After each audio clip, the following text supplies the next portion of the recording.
A quick warning before we begin. This story involves the dark web, real violence, and a hoax that fooled the entire internet. Viewer discretion is advised. What you're about to see is based on real events, though some names and moments have been dramatized to tell it. The FBI doesn't want you to know about this. At least, that's what the website promised. In August 2015, a countdown appeared online, a timer buried deep on the dark web, ticking down to the unthinkable. And tonight, I'm going to show you exactly what was waiting when it hit zero. This is the story of the Red Room, the internet's darkest legend, and the truth almost nobody will tell you. Red Room tapes, the room that never opened. Let me introduce you to someone. We'll call him Daniel. That's not his real name. Daniel had heard the rumor, the same one you probably have, that somewhere out there, hidden behind layers of encryption, was a website where, for the right price, you could watch a stranger be tortured live and type into a little chat box what you wanted to happen next. The rules were always the same. Pay in Bitcoin. The more you paid, the more control you got. A few dollars just to watch. A lot more to choose. An audience of strangers bidding on a human life from the safety of a glowing screen. It sounds too evil to be real. So Daniel asked the question that started everything. Was it? Here's what makes the Red Room so powerful. It spreads. Reddit threads. YouTube videos. Links whispered between forums at 3 in the morning, each retelling a little darker than the last. By the time Daniel went looking, the legend had a life of its own. Stay with me, because where this actually leads is so much stranger than the myth. Are Red Rooms real? It's the question Daniel typed at 2 in the morning, and it's the one that brought you here. So be honest with me, wouldn't you want to know the truth too? That itch, that need to look behind the curtain, hold on to it. Because it's the exact same itch this entire legend is built on. Because the Red Room isn't new. It's a very old fear, wearing new clothes. Long before the internet, people whispered about snuff films, movies that supposedly captured a real murder, filmed and sold for money. For decades, investigators chased those rumors. They raided, they searched, and almost every single case fell apart. The films were fakes, special effects, or they never existed at all. But the fear refused to die. Some researchers traced the whole thing to a single film from 1983. In it, a man discovers a broadcast, a feed of torture, in a strange, glowing red room.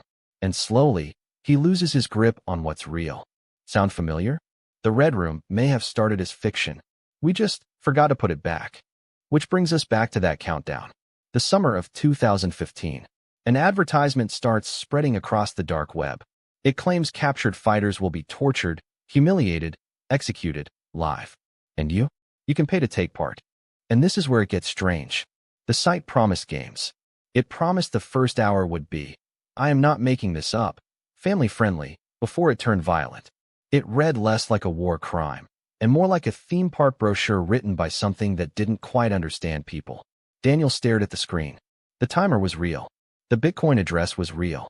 Everything in him screamed run. He clicked anyway. Can you blame him? The timer hit zero. Thousands of people were watching, holding their breath, waiting for the worst thing they would ever see.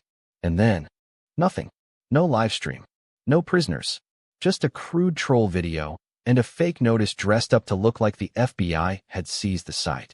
The page went dark. Later, the operators claimed they'd lost the footage. There was no footage. There were no prisoners. There was no room. Just a stage, a clock, and an audience that desperately wanted the horror to be real. But maybe that one was fake. Couldn't a real one be out there? This is where the legend quietly collapses. The dark web is built for one job: hiding you.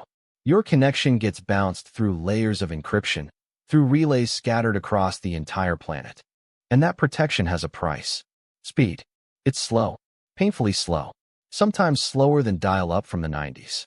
Now try streaming flawless, live, high-definition video over that, with a live chat, for paying customers, without dropping a single frame, without ever being traced, and without one single person ever talking. The engineers who actually build these systems say it plainly. It doesn't work. And the proof is in the silence. Not one journalist. Not one cybersecurity firm.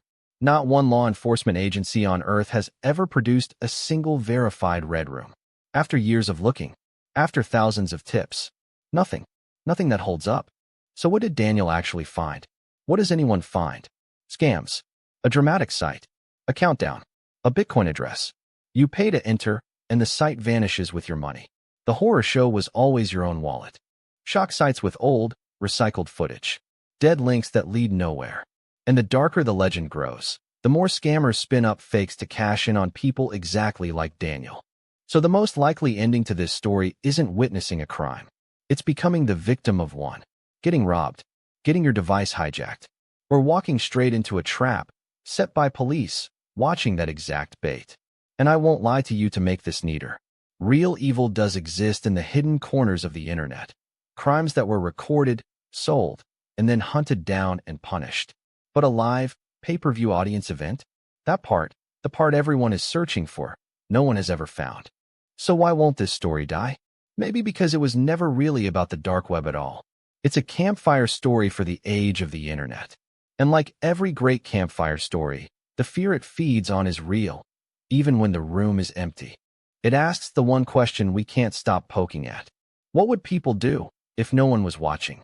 If there were no rules? If the only limit was how much someone was willing to pay? The countdown in 2015 promised us a monster. What it actually showed us was a mirror. Daniel closed his laptop that night, but he never quite stopped wondering. And honestly, neither will you. That's the first tape. If you want more, the legends, the hoaxes, and the true stories hiding underneath them, this is Red Room Tapes. The light's still on, and we'll keep looking.